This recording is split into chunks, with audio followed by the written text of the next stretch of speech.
En 2002, una carta llega a la redacción del periódico de St. Louis enviada por un hombre que confiesa ser un asesino en serie. La carta incluye un mapa con una X señalando el lugar exacto donde había dejado a una de sus víctimas. Pero el mapa reveló a los científicos forenses mucho más que la localización del cuerpo. El mapa era la clave para encontrar al asesino.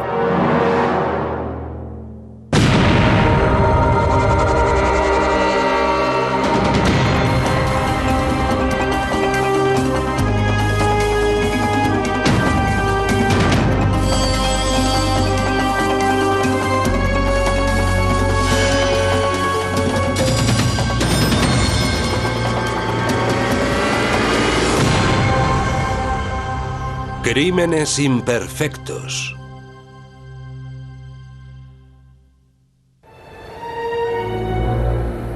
Al otro lado del río desde St. Louis, Missouri, hay otra ciudad llamada East St. Louis, Illinois, donde las prostitutas venden su cuerpo generalmente para pagar su adicción a las drogas. Alicia Green Wade, de 34 años, era una de las desafortunadas mujeres atrapadas en ese horrible círculo. Es duro ver así a alguien a quien quieres y lo impotente que te sientes. En abril de 2001 encontraron el cuerpo de Alicia Green Wade en el Parque Washington, Illinois, donde había sido estrangulada. Tenía marcas de ligaduras en los tobillos y en las muñecas. También se encontró la huella de un neumático, que se fotografió para su posterior análisis. Se identificó como un neumático Bridgestone Potenza. Unos días más tarde, la policía halló 3 cuerpos más, todos de conocidas prostitutas. Las víctimas estaban a la vista. Estaban al descubierto a un lado de la carretera. Pero en una de las víctimas, la policía encontró algunas pruebas. No había señales de que la hubieran arrastrado, pero había una gran marca de neumático en una de las piernas de Betty James. Esta huella era la de un neumático modelo Goodrich, distinta a la huella de neumático encontrada en la primera escena del crimen. En los siguientes 5 meses desde que se cometiera el primer asesinato, 3 cuerpos más fueron encontrados yaciendo en las calles de East St. Louis. Tras el reconocimiento de 2 de las víctimas se obtuvieron muestras de material orgánico que fue enviado al laboratorio para ser analizado. El departamento de policía de St. Louis estaba convencido de que el mismo individuo había cometido los asesinatos, ya que todos los crímenes se habían realizado del mismo modo. Los cuerpos estaban colocados.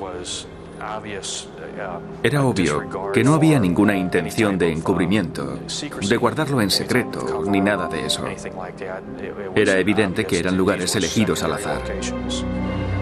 6 meses después del primer asesinato, los crímenes cesaron. Pasaba el tiempo y ya no aparecían más cuerpos, así que pensábamos 3 cosas: o que el sujeto estaba detenido, había muerto o se había desplazado a otra zona. La policía de St. Louis avisó al FBI. La agente especial Melanie Jiménez fue designada para el caso. Yo intenté recopilar todos los datos para enviar toda la información en un paquete a la unidad de estudios de perfiles de Cuántico. Quería que los expertos en perfiles de comportamiento la estudiaran y nos dijeran cómo podía ser la persona que buscábamos. Bob Morton fue el experto en perfiles de comportamiento que trabajó en el caso. Y enseguida se dio cuenta de que los asesinatos serían difíciles de resolver. No se puede establecer ninguna conexión, solo es como una transacción de negocios entre el cliente y la prostituta, y con ese anonimato el cliente puede llegar y marcharse tranquilamente. La mayoría de los crímenes se producen dentro de la misma raza, así que si la víctima es de raza negra, lo más probable es que el agresor sea de raza negra. Durante 3 meses no volvió a saberse nada del asesino. Pero entonces, inexplicablemente volvieron a empezar los crímenes. En los 5 meses siguientes, 3 cuerpos más fueron hallados en las calles de East St. Louis. Los de Verona Thompson, Yvonne Cruz y Brenda Beasley. El número de muertes ahora se elevaba a 10. Bill Smith cubrió esta historia para el periódico local, el St. Louis Post-Dispatch. Uno de sus artículos hablaba sobre Teresa Wilson, una de las víctimas del asesino en serie. Lo que yo pretendía era mostrar el aspecto humano de aquella mujer que había deshumanizado su propia vida por haber caído en el mundo de la prostitución y el consumo de drogas. No pasó mucho tiempo antes de que Smith recibiera una sorpresa en el correo. Era una carta del asesino.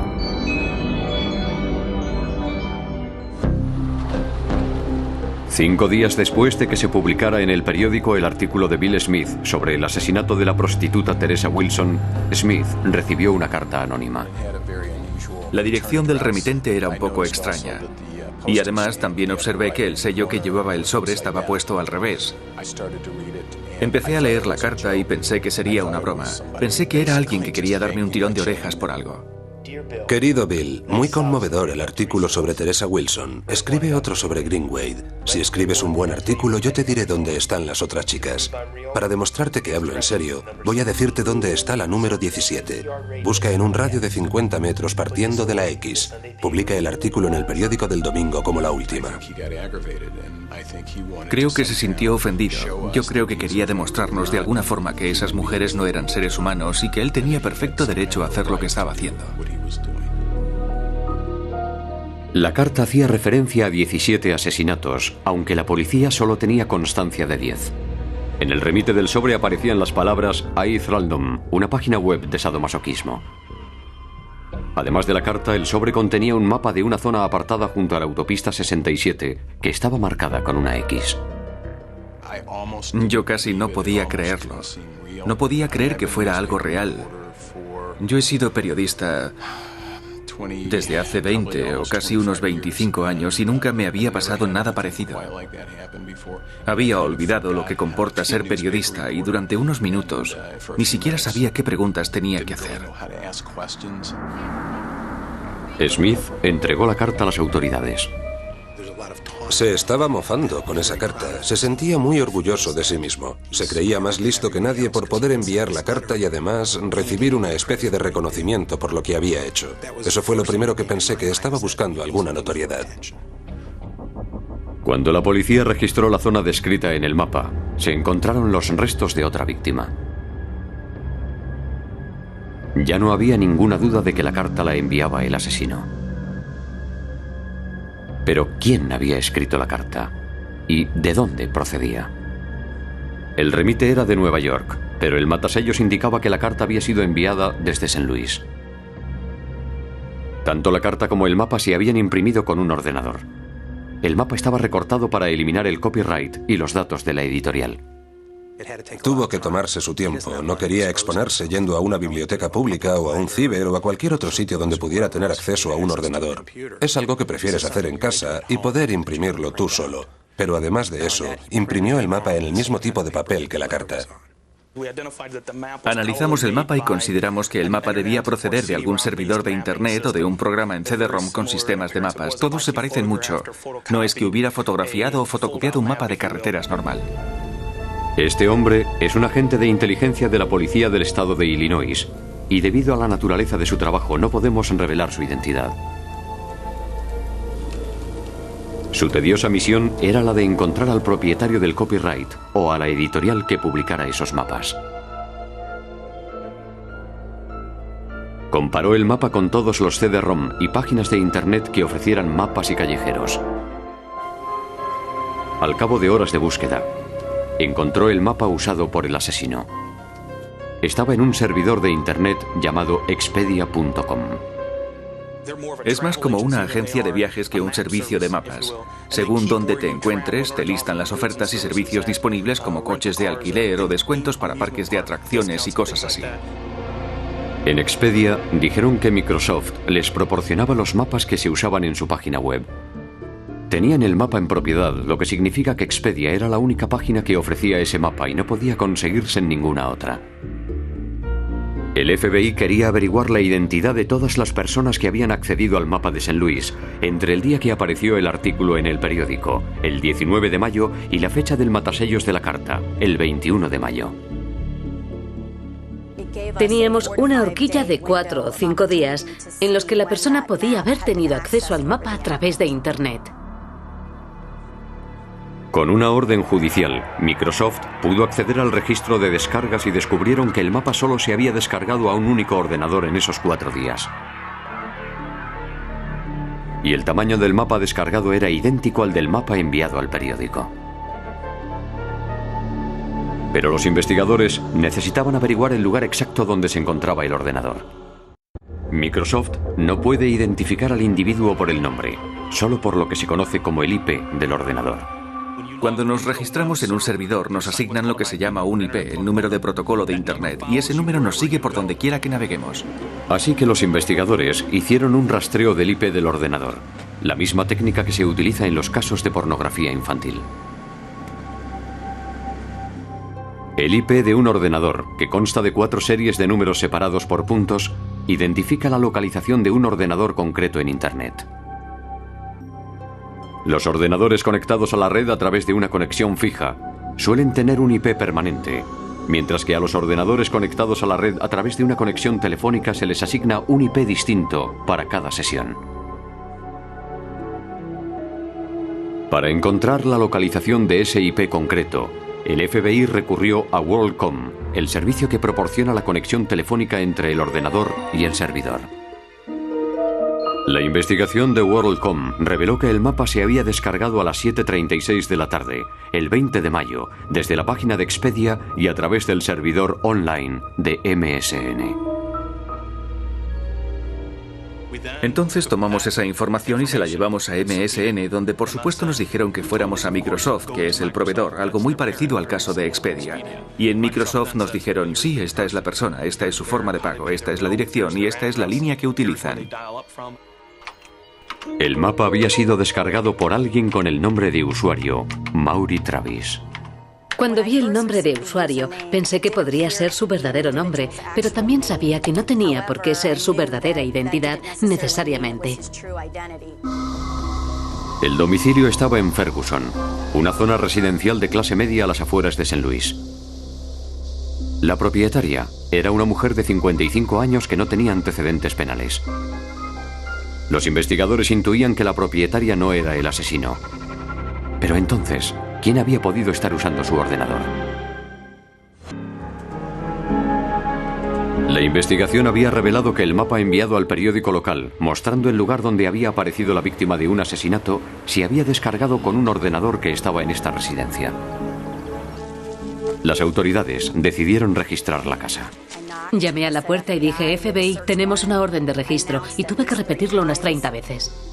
Al cabo de un tiempo, un hombre y una mujer salieron a abrir la puerta. Estaba enfadado. Abrió la puerta en calzoncillos y lo primero que dijo fue, son las 7 de la mañana. Yo dije, sí, son las 7 de la mañana. Y venimos con una orden de registro.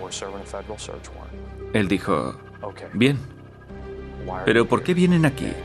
Y mi respuesta fue, usted sabe a qué hemos venido. Agachó la cabeza y dijo, sí, ya sé a qué han venido. En la casa, la policía encontró un ordenador, pelucas y zapatos de mujer, una pistola eléctrica y toda una colección de cintas de vídeo. El sótano estaba completamente salpicado de sangre. El techo, las paredes, las puertas y la moqueta. Había sangre hasta en los muebles. El hombre se identificó como Maury Travis, de 36 años. El empleado de un restaurante que había estado en prisión por una serie de atracos a mano armada. Su madre era la propietaria de la casa, pero ella no vivía allí. La mujer era la novia de Travis y declaró que ella nunca había bajado al sótano de la casa. Ella no tenía ni idea de lo que ocurría en esa casa y él no quería que ella lo supiera. Junto a la mesa había un archivador. Forzamos las cerraduras y encontramos una bolsa de deportes.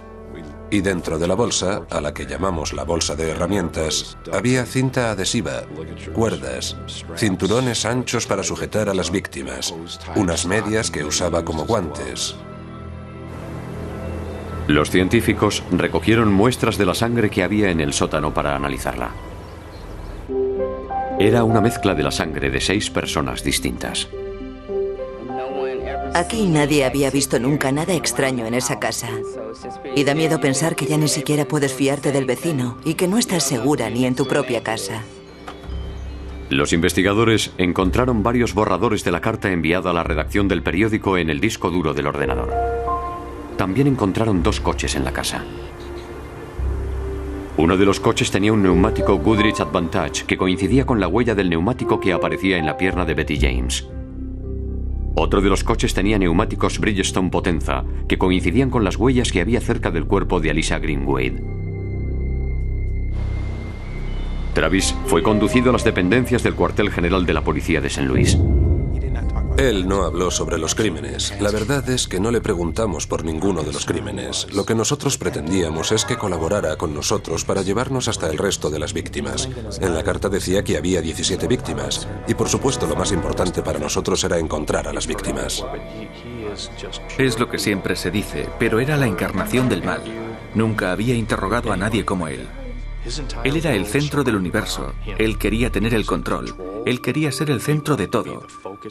Y no sentía ningún remordimiento ni nada. La única forma de decirlo es que era un monstruo, un ser perverso. Durante el interrogatorio, pidió un refresco. Después fuimos a otra sala de interrogatorios y enviamos la lata de la que había bebido al laboratorio.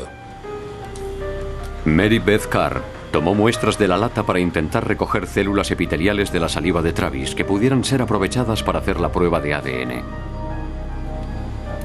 Cuando se comparó el perfil genético de Travis con el de los restos orgánicos encontrados en dos de las víctimas asesinadas, Yvonne Cruz y Brenda Beasley, las muestras del ADN de Travis coincidieron. Llegado el momento, Travis preguntó a la policía cómo le habían encontrado.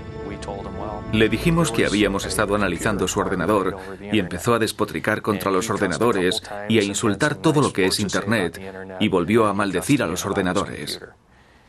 Y se puso muy alterado. Creo que hasta entonces no se había dado cuenta de lo que estaba declarando, pero luego se dio cuenta y se le vino el mundo encima. Durante el interrogatorio, Travis se negó a revelar el paradero del resto de sus víctimas. Antes de que la policía pudiera volver a interrogarle, se produjo otro asesinato, el que pondría punto final a la investigación para siempre. El 7 de junio de 2002, Maury Troy Travis fue acusado de secuestro y asesinato. Las cintas de vídeo encontradas en el domicilio de Travis lo mostraban en compañía de varias mujeres.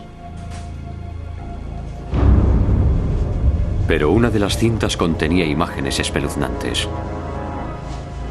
Imágenes que sorprendieron incluso a los agentes más experimentados. En una se ve un asesinato. Se ve en las imágenes cómo asesina a una de esas mujeres.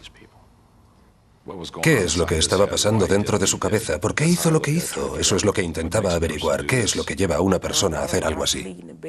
A veces me la imagino suplicando, no me mates, mientras él sigue estrangulándola y luego la deja tirada por ahí en camiseta y atada de pies y manos. Y no sé, es algo muy duro. Los investigadores también encontraron planos en la casa para habilitar una mazmorra en el sótano. Estaba pensando construir 2 celdas en el sótano. Había pedido más esposas y grilletes por internet. Ya tenía presupuestos para hacer la ampliación del sótano. Y solo Dios sabe hasta dónde podría haber llegado todo esto. Basándose en los datos obtenidos del ordenador, los investigadores creen que Travis disfrutaba leyendo los artículos sobre sus crímenes publicados en los periódicos.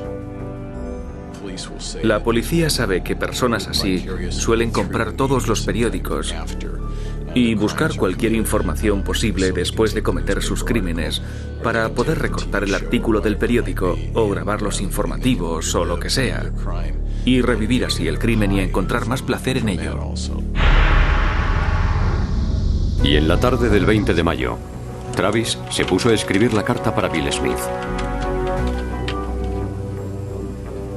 A las 7:36 de la tarde entró en la página de Expedia.com, buscando un mapa que pudiera enseñar a las autoridades para que encontraran a una de sus víctimas.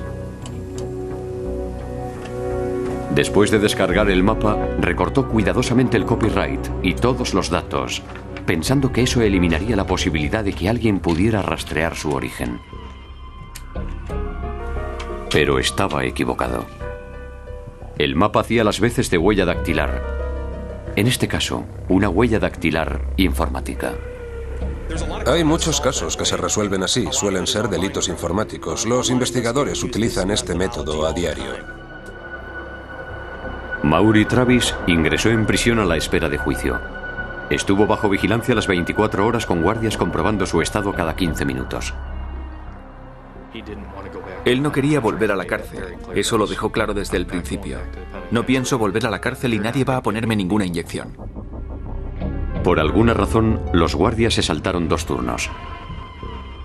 Era justo el tiempo que Travis necesitaba para ahorcarse en su celda sin reconocer su culpabilidad y sin guiar a la policía hasta los cuerpos de las otras víctimas. Aquí fue donde le encontramos ahorcado. Tenía las manos atadas a la espalda.